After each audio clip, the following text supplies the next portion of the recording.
الحمد لله نحمده ونستعينه ونستغفره ونعوذ بالله من شرور أنفسنا ومن سيئات أعمالنا من يهده الله فلا مضل له ومن يضلله فلا هادي له ونشهد أن لا إله إلا الله ونشهد أن محمدا عبده ورسوله أما بعد فأعوذ بالله من الشيطان الرجيم بسم الله الرحمن الرحيم وقرن في بيوتكن ولا تبرجن تبرج الجاهلية الأولى وأقمنا الصلاة وآتينا الزكاة وأطيعنا الله ورسوله إنما يريد الله ليذهب عنكم الرجس أهل البيت ويطهركم تطهيرا صدق الله العظيم۔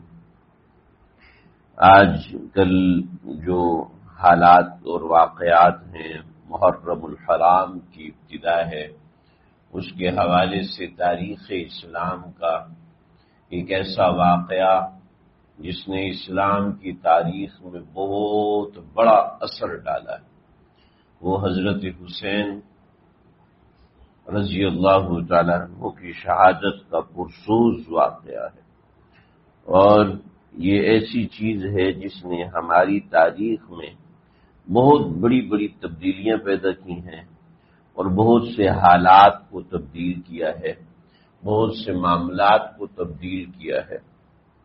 لوگوں کی آراء اس کے حوالے سے بہت ساری ہیں، پہلے زمانے سے لے کے آج تک اس میں اختلاف چلتا آیا ہے، اور اچھے خاصے پڑھے لکھے آدمی کو یہ بات نہیں پتہ ہوتی کہ اس دن کیا ہوا تھا اور اس کے واقعات کس طرح مرتب ہوئے تھے اور معاملات کس طریقے سے پیش آئے تھے۔ تو یہ سب چیزیں اور یہ سارے معاملات ان دنوں پیش آئے جو کہ آج کل کے ایام چل رہے ہیں۔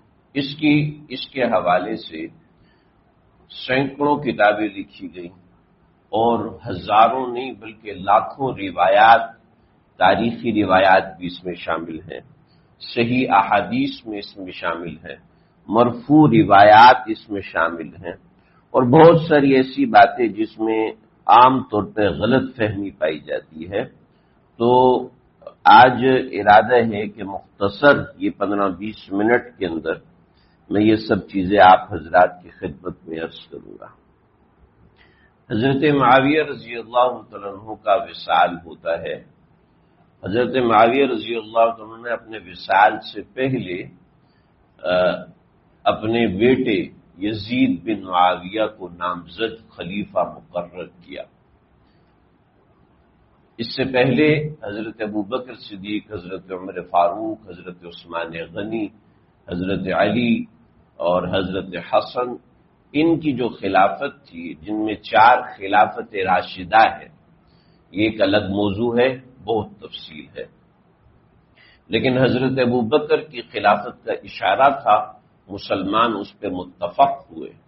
پھر حضرت ابوبکر نے نامزد خلیفہ مقرر کیا حضرت عمر کو، تو حضرت عمر جو نامزد خلیفہ مقرر ہوئے، اس سے اصول ایک مقرر ہوا کہ کسی کو نامزد خلیفہ مقرر کیا جا سکتا ہے، مگر حضرت شیخ الاسلام مفتی تقی عثمانی صاحب نے اس پر بہت ساری روایت جمع کی ہیں، فقہا کا اتفاق کیا ہے کہ نامزد خلیفہ محض ایک تجویز ہوتی ہے، بقیہ اگر اہل اسلام اس پہ اتفاق کرے تو تب ہی وہ منتخب خلیفہ مقرر کیا جاتا ہے، وگرنہ وہ منتخب خلیفہ شمار نہیں کیا جائے گا۔ چنانچہ حضرت معاویہ نے جب یزید بن معاویہ کو نامزد خلیفہ مقرر کیا تو جس نے بیعت کی اس نے ان کو خلیفہ مانا، لیکن جس نے بیعت نہیں کی ان کے بارے میں یہ نہ سمجھا جائے کہ وہ باغی ہو گئے۔ چنانچہ آج نواسب کا ایک طبقہ یہ سمجھتا ہے کہ حضرت حسین نے نعوذ باللہ بغاوت کی تھی، یہ درست نہیں ہے۔ چنانچہ اس میں بہت ساری باتیں ہیں، لیکن ایک بات اور سمجھی جائے، سوشل میڈیا کا زمانہ ہے، اور آج کل لوگ مسجد سے، علماء سے کم سمجھتے ہیں، سیکھتے ہیں، سوشل میڈیا سے سیکھنے کا رجحان زیادہ ہے۔ چنانچہ سوشل میڈیا کے پاس دل نہیں ہے، سیدھی سی بات، اس کے پاس تقویٰ نہیں ہے، اس کے پاس جذبات نہیں ہے، اس کے پاس احساسات نہیں ہے، چنانچہ ان سب کی عدم موجودگی کی وجہ سے اس کا فیصلہ میرے بارے میں، آپ کے بارے میں جو ہوتا ہے وہی فیصلہ صحابہ کے بارے میں ہوتا ہے۔ اس کو یہ نہیں پتا کہ کسی بندے کی عظمت ہے، اگر کوئی بندہ ایک بات کر رہا ہے تو اس کے پیچھے سے آپ کو اسباب ہوتے ہیں۔ میں آپ کو کہتا ہوں بھائی پیناڈول کھا لو، اور ایک ڈاکٹر صاحب آپ کو پیناڈول کہتے ہیں، تو جملہ تو ایک ہی ہے لیکن دونوں میں فرق ہے۔ ہر بندہ اس کو سمجھ سکتا ہے۔ ماں کہتی ہے بیٹا دودھ پی لو، اور میں بھی کہتا ہوں بیٹا دودھ پی لو، بھائی دودھ کا گلاس پی لو، تو دونوں میں فرق ہے، دونوں میں زمین آسمان ہے، تو جملہ ایک، مگر دونوں کے سیاق و سباق میں زمین آسمان کا فرق ہے۔ سمجھدار انسان کو سمجھانے کی ضرورت نہیں کہ دونوں میں کیا فرق ہے۔ تو ایسی حضرت حسین ایک فیصلہ کرتے ہیں، اور میں اور آپ ایک فیصلہ کرتے ہیں، دونوں میں فرق ہے، بہت بڑا فرق ہے۔ اس لیے بعض لوگوں نے ایک طرح کی باتیں کی، بعض لوگوں نے دوسری طرح کی باتیں کی۔ بطور مثال بعض لوگ یہ کہتے ہیں حضرت حسین پر بہت بڑا ظلم ہوا، بعض لوگ کہتے ہیں حضرت حسین کے اوپر ظلم نہیں ہوا۔ ایسے نواسب آج کے زمانے میں موجود ہے، اور اس طرح کی چیزیں محمود عباسی نے اپنی کتاب میں لکھی ہیں، مستشرقین نے اپنی کتابوں میں ایسی باتیں لکھی ہیں۔ بعض حضرات نے یہ تک لکھے کہ شیعوں نے حضرت حسین کو شہید کیا، حالانکہ یہ بات بھی درست نہیں ہے، یہ بات غلط ہے۔ وجہ اس کی ہے کہ ہمارے پاس ان مسائل کی، واقعات کی وہ اویئرنیس نہیں ہوتی۔ چنانچہ حضرت حسین کا مقام صحابہ کرام میں بہت بڑا تھا۔ جب حضرت معاویہ کا وصال ہوا تو حضرت معاویہ نے یزید کو کچھ وصیتیں کی تھیں۔ ہماری جو تاریخ فرشتہ اور تاریخ ملت اور اس قسم کی جو اردو تواریخ ہے، ان میں جو جو وصیتیں لکھی ہیں سب روافظ کی نقل کرتا ہے۔ جو صحیح وصایا، جو 11 وصیتیں حضرت معاویہ نے یزید سے کی تھیں، وہ البدایہ والنہایہ کے اندر موجود ہیں، اور صحیح سند کے ساتھ موجود ہیں۔ اور طبقات کبریٰ لابن سعد کی جو طبقات کبریٰ ہے، اس کے اندر اصل روایت موجود ہے، جس میں حضرت معاویہ نے جو بات کی تھی وہ یہ کی تھی کہ جو حکومت چلائیں گے وہ عبداللہ بن عمر اور یہ بڑے صحابہ، نعمان بن بشیر اور دیگر بڑے بڑے کبار صحابہ یہ حکومت چلائیں گے۔ یزید کو جو خلیفہ مقرر کیا تھا وہ اس لیے کیا تھا، اس لیے کہ مسلمانوں کی حکومت بہت بڑی ہو چکی تھی، جمل اور صفین جیسی جنگیں ہو چکی تھیں۔ تو حضرت معاویہ کی بصیرت یہ کہتی تھی کہ اس وقت کوئی عالم اسلام کسی ایک بندے پہ متفق نہیں ہوگا، لیکن اگر میں اہل مدینہ اور اہل بیت میں سے کسی کو خلیفہ مقرر کرتا ہوں تو اہل شام بغاوت کر دیں گے، لیکن اگر میں بنو امیہ میں سے کسی کو خلیفہ مقرر کرتا ہوں تو پھر مسلمان ناراض تو ہوں گے لیکن بغاوت کوئی نہیں کرے گا۔ چنانچہ ابتداءً بغاوت کسی نے نہیں کی۔ یہ جو بعض نواسب اور بعض ہمارے علماء نے بھی یہ باتیں کہی ہیں، حضرت حسین نے خروج کیا تھا، خروج مطلب بغاوت، تو یہ بات بھی غلط ہے کہ بغاوت کی کچھ شرائط ہوتی ہیں۔ بغاوت کی شرائط نمبر 1 شرط یہ ہے کہ آپ فرما برداری نہ کریں، نمبر 1۔ نمبر 2 شرط یہ ہے کہ آپ طاقت کا مظاہرہ کریں۔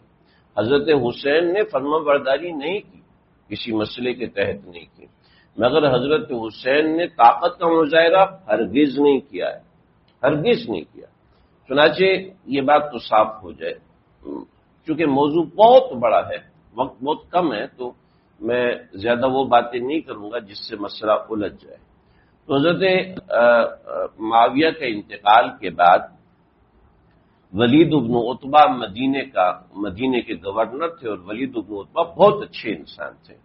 ان کے پاس یزید جیسی ولی عہد بنا ہے، تو یزید نے اپنے قاصد کو بھیجا کہ جاؤ اور جا کے سب سے پہلے عبداللہ بن زبیر اور حضرت حسین کی بیعت لو۔ چنانچہ قاصد آیا اور قاصد چوکیدار سے آ کے ملا اور کہا کہ مجھے ولید بن عتبہ سے ملواؤ اور فوراً ملواؤ۔ رات 2-2:30 بجے کا وقت تھا، اور اس وقت میں کہا کہ میں نے ابھی ملنا، چوکیدار نے کہا نہیں صبح مل لینا، فجر میں اٹھیں گے فجر میں مل لینا، اس نے کہا نہیں ایمرجنسی ہے ابھی اور اسی وقت ملاقات کروانا ضروری ہے۔ چنانچہ چوکیدار مجبور ہو گیا، وہ گیا اور ولید بن عقبہ کو بلا کے لائے۔ ولید بن عقبہ یہ حضرت معاویہ سے بڑی محبت کرتے تھے۔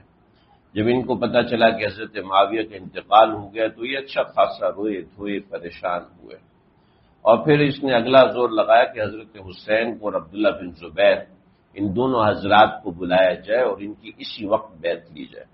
حالانکہ مدینہ میں عبداللہ بن عمر بھی تھے، انس بن مالک بھی تھے، عبداللہ بن عباس بھی تھے، ابو سعید خدری بھی تھے، لیکن سیاسی شخصیات جو تھیں وہ یہ دو تھے۔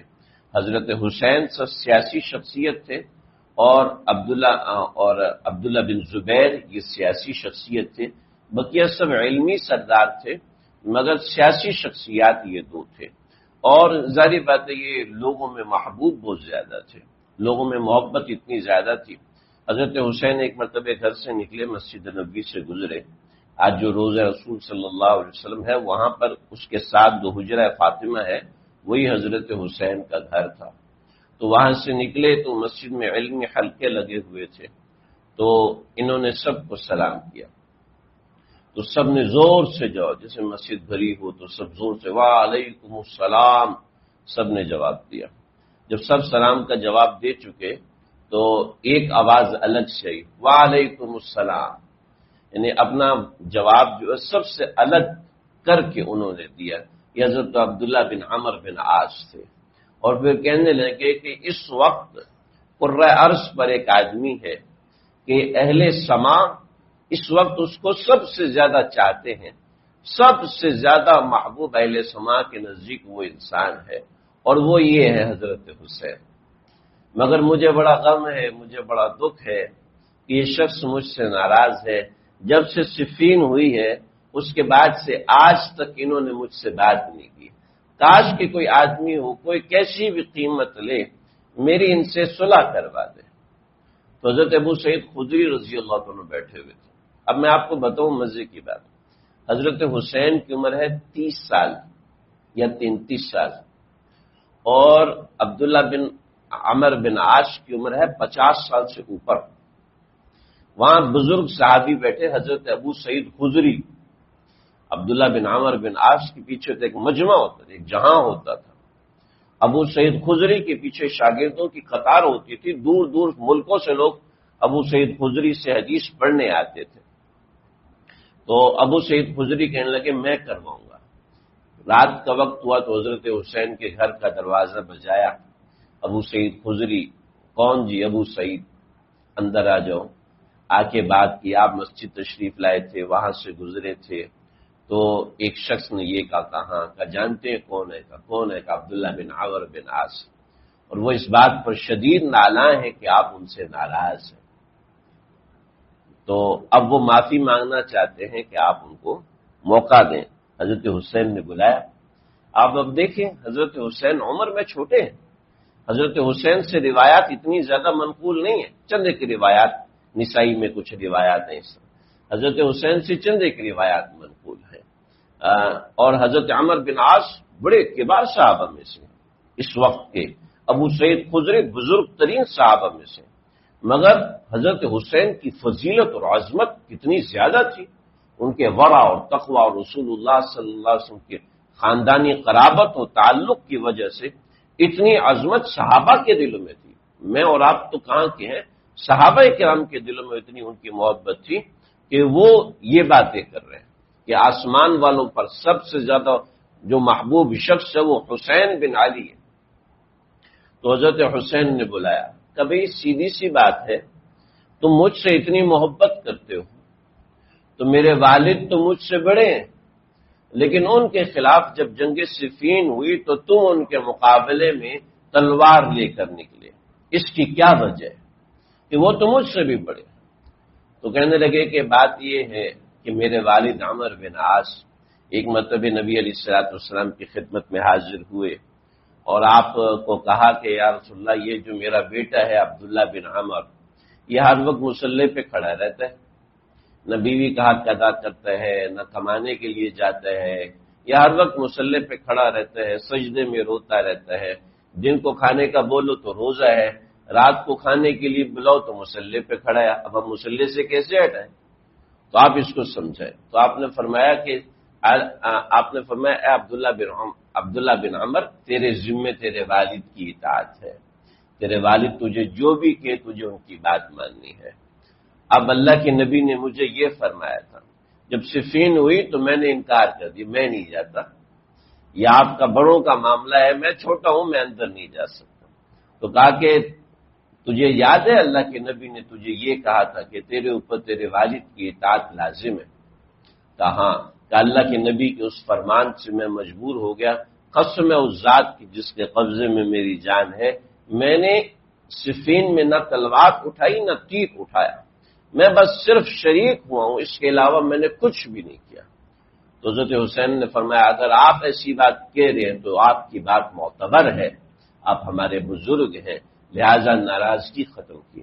ایک چھوٹا سا واقعہ اس لیے بتایا کہ حضرت حسین کا مقام صحابہ کی نظر میں کتنا بڑا تھا، کتنا اونچا تھا، یہ ہمیں سمجھ میں آئے۔ جب عتبہ بن ولید نے حضرت حسین اور حضرت عبداللہ بن زبیر کو قاصد کے اسرار کے اوپر بلایا تو رات 2:30-3 بجے کا وقت ہے، حضرت عبداللہ بن زبیر بھی آئے اور حضرت حسین آئے اور کہا کہ حضرت معاویہ کا انتقال ہو گیا اور اب یزید کی بیعت آپ دونوں حضرات کریں۔ تو حضرت عبداللہ بن زبیر بہت سمجھدار آدمی تھے، کہنے لگے کہ بھئی سیدھی سی بات ہے کہ ہم لوگ تنہائی میں چھپ کے بیعت کریں، اس کا کوئی تک نہیں بنتا، ہم لوگوں کی بیعت تو مجمع عام میں ہونی چاہیے، اس کا فائدہ ہوگا، ورنہ کوئی مانے گا ہی نہیں۔ تو عتبہ بن ولید جو بڑے نیک آدمی تھے، سمجھدار تھے، انہوں نے کہا ہاں بالکل ٹھیک ہے۔ عتبہ بن ولید نے اس سے پہلے مشورہ کیا ایک شخص سے، اور اس نے مشورہ دیا کہ دیکھو رات کے اندھیرے میں حسین اور عبداللہ بن زبیر بیعت کر لیں تو کر لیں، ورنہ اسی وقت ان کی گردن اڑا دینا۔ کہنے لگے نا، کیسی فضول بات کر رہے ہو، میں حسین کی گردن اڑاؤں، میں عبداللہ بن زبیر کی گردن اڑاؤں؟ ایسا ممکن نہیں ہے، ایسا ہو نہیں سکتا۔ نے کہا پھر دیکھ لینا، جو معاملات ہیں وہ تم خود سمجھ لو گے۔ چنانچہ حضرت عبداللہ بن زبیر نے یہ کہا اور وہاں سے نکلے، اور نکل کر اب مسئلہ یہ تھا کہ یزید کی بیعت یہ حضرات ایک مسئلے کی وجہ سے نہیں کرنا چاہتے تھے، اور مسئلہ یہ تھا کہ یزید کے تقوی پر ان حضرات کا اعتماد نہیں تھا۔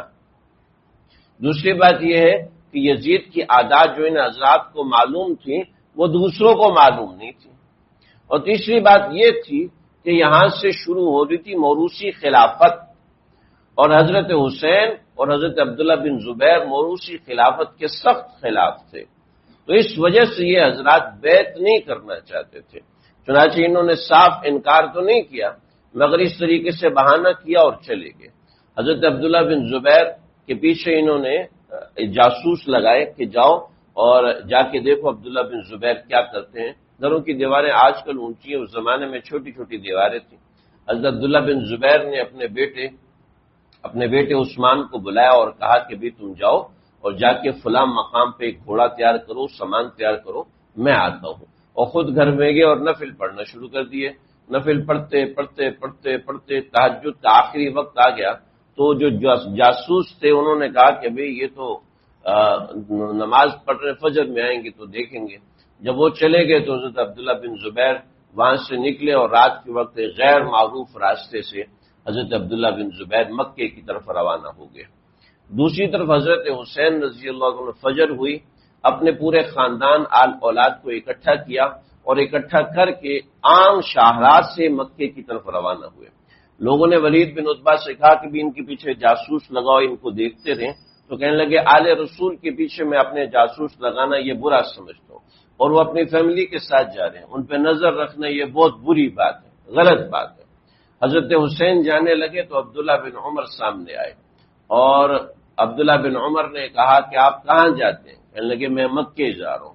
کہا کہ آپ کوفہ ہرگز مت جائے گا کہ انہوں نے آپ کے والد سے وفا نہیں کی، آپ سے بھی وفا نہیں کریں گے۔ اور کہنے لگے کہ آپ رک جاتے یہاں پر اور روکنے کا کہا تو حضرت حسین کہنے لگے پہلے مکہ جاؤں گا، وہاں پر مشورہ کروں گا اور مشورہ کرنے کے بعد فیصلہ کروں گا کہ کیا معاملات کرنے ہیں۔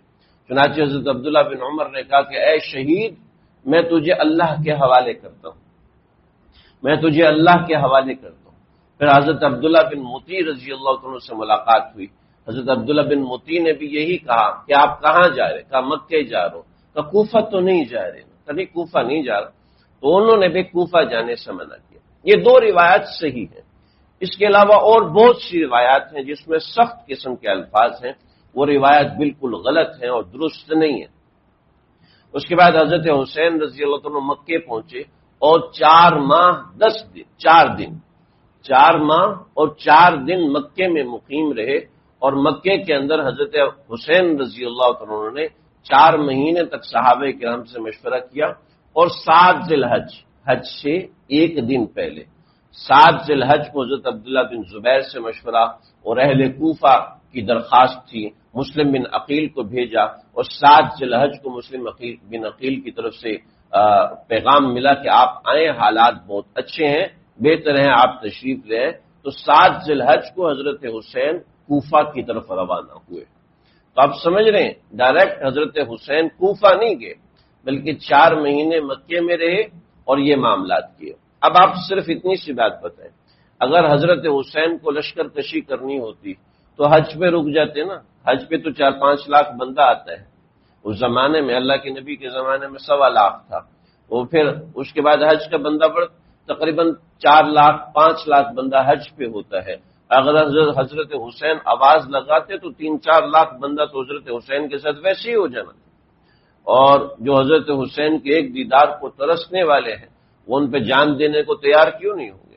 مگر حضرت حسین کو کوئی مقابلہ کرنا مقصود نہیں تھا، بلکہ ایک غلط مسئلہ تھا کہ موروثی خلافت نہ چل پڑے جس سے مسلمانوں کا سیاسی نقصان ہوگا۔ اور آج ہم صرف مسلمانوں کا دینی نقصان دیکھتے ہیں یا معاشی نقصان دیکھتے ہیں، مسلمانوں کا سیاسی نقصان کتنا بڑا ہے آپ اس واقعے سے تصور کیجئے کہ حضرت حسین نے پورا خاندان ذبح کروایا سیاسی نقصان کی وجہ سے، کہ سیاست کا کردار ہمارے دین میں کتنا اہم ہے، سیاست کا کردار اتنا ضروری ہے۔ آپ دیکھیں ہم کتنی چیخیں مارے ممبروں کے اوپر، ہم کتنی کتابیں لکھ کے پبلش کرتے چلے جائیں، سوشل میڈیا پہ کمپین چلائیں یا سڑکوں پہ نکل آئیں، کچھ بھی کر لیں، سیاست کے سامنے کوئی ٹک نہیں سکتا، کسی کی بات کھڑی ہو نہیں سکتی۔ نبی علیہ الصلوۃ والسلام نے تبلیغ کی 13 برس تک، لیکن سیاست میں نہ تھے، اوپر نہ آ سکے، اور یہاں آ کے 10 سال سیاست کی ہے اور 1.25 لاکھ بندہ مسلمان ہوا، یعنی اتنا بڑا طبقہ مسلمان ہوا۔ تو سیاست ایک بہت اہم امر ہے۔ حضرت حسین کی شہادت بھی اسی موضوع کے اوپر ہے، اسی مسئلے کے اوپر، ایک سیاسی مسئلہ ہے، اخلاقی مسئلہ، شرعی مسئلہ اس کے ساتھ ملتا ہے، سیاست کے اوپر حضرت حسین رضی اللہ عنہ نے معاملات فرمائے ہیں۔ پھر یہاں سے 8-7 ذی الحج کو مکہ سے کوفہ روانہ ہوئے ہیں، اور عبید وہاں پر نعمان بن بشیر رضی اللہ عنہ کوفہ میں گورنر تھے۔ مسلم بن عقیل نے حضرت حسین کے حوالے سے کمپین چلائی ہے، اور حضرت حسین وہاں پر جب آ رہے تھے تو مسئلے کی اصلاح کے لیے آ رہے تھے، بادشاہ خلیفہ بننے نہیں آ رہے تھے۔ یہ ایک بات آپ ذہن میں رکھیں، نہ حضرت حسین نے اپنی خلافت کا ڈھنڈورا پیٹا، نہ حضرت حسین نے ایک بار کہا کہ اس کی وجہ مجھے خلیفہ بنایا جاتا۔ یہ جو غلط فہمیاں ہمارے بچوں کے ذہنوں میں ڈالی جاتی ہیں یا عام عوام الناس کے ذہنوں میں ڈالی جاتی ہیں کہ حضرت حسین کا یہ مشن تھا کہ یزید کی وجہ مجھے خلیفہ بنایا جائے، ایک مرتبہ نہ حضرت حسین نے یہ کہا اور نہ اس کو پرٹینڈ کیا، کوئی ایسا تاثر بھی نہیں دیا۔ اگر ایسا تاثر ہوتا تو اتنا سمجھتا سمجھے، مسلم بن عقیل نے کوفہ میں آ کے لوگوں سے بات کی ہے، تو نعمان بن بشیر رضی اللہ عنہ کے پاس لوگ آئے، آپ کوفہ کے گورنر ہیں، اور مسلم بن عقیل حضرت حسین کے یہاں آنے کی تیاری کر رہے ہیں، تو آپ کا اس میں کیا سٹانس ہے؟ تو حضرت نعمان نے فرمایا کہ جب تک یہ حدود اللہ کے اندر کر رہے ہیں، یہ ایک مسئلے کی تحریک چلا دے تو ٹھیک ہے، اس میں کوئی حرج کی بات نہیں، نہ یہ بغاوت ہے، نہ یہ حکومت کو طلب کرنا یا حکومت کو ہلانا، کوئی ایسا مقصد نہیں۔ اگر حکومت کو ہلانا مقصود ہوتا تو 7 ذی الحج کو مینا جاتے، حج کے لیے جاتے اور لوگوں کو تیار کرتے کہ آؤ میرے ساتھ، میں اس غلط مسئلے کے اوپر بات کر رہا ہوں، کمپین چلاؤ نا، یہ مقصود نہیں تھا۔ 7 ذی الحج کو مکے میں لوگ حج کے لیے آ رہے ہیں اور حضرت حسین یہاں سے کوفہ جا رہے مسئلے کی اصلاح کے لیے، اور کوفہ پہنچے ہیں تو دیکھا اور عبید اللہ بن زیاد کو مقرر کر دیا، نعمان ابن بشیر کو ہٹا دیا، اور اس نے اس طرح معاملہ کیا کہ 8 ذی الحج کو مسلم بن عقیل کو شہید کر دیا، اور 27 ذی الحج کو جا کر حضرت حسین کو پتہ چل رہا ہے کہ مسلم بن عقیل شہید ہو چکے ہیں۔ انہیں ایسا معاملہ کیا کہ کوئی بندہ وہاں سے آگے پیچھے ہل نہ سکے۔ حر بن یزید یہ کوفہ سے 40 میل کے فاصلے پر فوج لے کے کھڑا تھا۔ حر بن یزید نے حضرت حسین کو دیکھا تو کہا کہ اندر والوں کے ارادے بہت برے ہیں، آپ یہاں سے واپس چلے جائیں ورنہ یہ لوگ آپ کو شہید کرنے سے گریز نہیں کریں گے۔ حضرت حسین یہاں پہ رکے رہے، کچھ دن مشورہ کیا، مسلم بن عقیل کے بھائیوں نے کہا کہ نہ، ہم اپنے بھائی کے قتل کا بدلہ لیے بغیر نہیں جا سکتے، مگر حضرت حسین وہاں سے ہٹے ہیں اور وہاں سے نکل کر ایک بغداد کی طرف رخ کر دیا، دمشق کی طرف رخ کیا۔ جب دمشق کی طرف رخ کیا ہے، وہاں 3 دن کا سفر طے کیا ہے، تو ایک مقام پر عبید اللہ بن زیاد کی ایک فوج جس کو شمر لے کر آیا تھا، اس نے حضرت حسین کے قافلے کو گھیرا ہے۔ 100-150 افراد کا قافلہ تھا جس میں 72 اہل بیت تھے اور دیگر دوسرے جانشار لوگ تھے جو حضرت حسین کے ساتھ تھے۔ تو حضرت حسین نے ایک بانسوں کا میدان تھا، ایک میدان تھا جس میں بانس کی فصل لگی ہوئی تھی، اس میدان پہ آگے تاکہ دشمن 3 طرف سے حملہ نہ کر سکے، صرف سامنے سے حملہ کرے۔ تو حضرت حسین رضی اللہ عنہ وہاں پر آئے ہیں تو پوچھا کہ یہ کون سی جگہ ہے؟ تو کہا یہ میدان کربلا ہے۔ فرمایا کہ صدق رسول اللہ کے نبی نے سچ فرمایا، ایک روایت میں، اور دوسری روایت میں حاضی ارض کرب بلائن، یہ وہ زمین ہے جو کرب اور بلا کی یعنی دکھ اور رنج کی زمین ہے، یہ حضرت حسین نے فرمایا۔ اندازہ تھا باتیں بہت زیادہ ہیں اس کے اندر۔ یہاں حضرت حسین رضی اللہ عنہ نے اپنا قیام کیا اور کچھ واحدے 3 باتیں پیش کی کہ مجھے تم ایسا کرو کہ مجھے یزید کے پاس لے جاؤ، میں خود اس سے بات کرتا ہوں کیونکہ میں مسئلے کے لیے ہوں، میں جنگ کے لیے نہیں آیا، یا مجھے اہل کفر کی طرف بارڈر پہ بھیج دو، میں وہاں جنگ کروں گا، یا تیسرا مجھے مدینہ واپس بھیجو، میں درویشی کی زندگی گزاروں گا۔ یہاں پر بہت سارے مستشرقین انہوں نے حضرت حسین کے بارے میں چند باتیں کی، مگر حضرت حسین کو اپنی جان کی پرواہ نہیں تھی۔ یہاں پر شمر کی فوج نے حضرت حسین پر حملہ کیا تو حر بن یزید کہنے لگے، ارے اللہ کے بندو، یہ شرطیں ہمارے سامنے اہل کفر رکھتے تو ہم اہل کفر کی ان شرطوں کو مانتے، یہ تو پھر مسلمان ہیں، پھر یہ ہمارے بھائی اور پھر یہ ہمارے سردار ہیں، ہم ان کی شرطوں کو کیوں نہیں مانیں گے؟ مگر پھر بھی شمر نے اٹیک کیے، حملے کرنا شروع کیے۔ میری ایک بات کئی حدیثوں کی تحقیق کے بعد ہے، حضرت حسین نے پہلا حملہ نہیں کیا، اور حضرت حسین کے ساتھ جو جنگ ہوئی وہ لشکر بلشکر نہیں ہوئی، بلکہ کوئی ایک بندہ آتا اور مقابلہ کرتا کہ تم کیوں ہمارا راستہ روک کے بیٹھے ہو۔ جب وہ سامنے آتا بات کرتا تو یہ لوگ اس کو شہید کرتے، پھر دوسرا، پھر تیسرا، یوں کرتے کرتے حضرت حسین کے جو تعلق والے جتنے لوگ تھے ان سب کی شہادت ہوئی۔ پھر حضرت حسین کے آل بیت یعنی جو آپ صلی اللہ علیہ وسلم کے خاندان کے لوگ تھے ان کی شہادتیں ہوئیں۔ بلاخر حضرت حسین کو 10 محرم کو شہید کیا، عصر کی نماز پڑھتے ہوئے 2 بندوں نے مل کے شہید کیا، اور پھر یہ شہادت کا واقعہ 10 محرم کو پیش آیا۔ تو یہ اس کے بعد ایک بڑی رلا دینے والی تاریخ ہے اور بڑے عجیب و غریب واقعات ہیں، موقع ہوا تو ذکر کروں گا، مگر یہ 10 محرم کو پیش آنے والا واقعہ اس مسئلے کے تحت تھا، ایک موٹی سی بات ہے۔ دوسرا 10 محرم کو 1-2 اور باتیں ہیں، حدیث میں آتے 10 محرم کی تاریخ کو عاشورہ کہتے ہیں، اس تاریخ کی ویسی بڑی اہمیت ہے۔ آپ علیہ الصلوۃ والسلام 10 محرم کا روزہ رکھتے تھے اور پھر فرمایا کہ خالف الیہود، یہود کی مخالفت کرو، کہ یہود بھی 10 محرم کا روزہ رکھتے ہیں تو تم 10 محرم کا روزہ رکھو تو ساتھ میں 9 کا بھی رکھ لو اور یا پھر 11 کا رکھ لو۔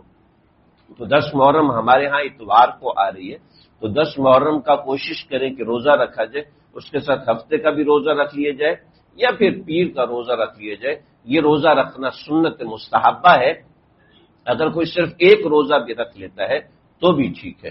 دوسرا ایک اور حدیث ابن مسعود رضی اللہ عنہ سے مروی ہے، آپ نے فرمایا کہ من وسع علی عیالہ یوم عاشوراء، جو 10 محرم کو اپنے گھر والوں پر دسترخوان کو وسیع کرتا ہے، اللہ تعالیٰ پورا سال اس کے دسترخوان کو وسیع رکھتے ہیں۔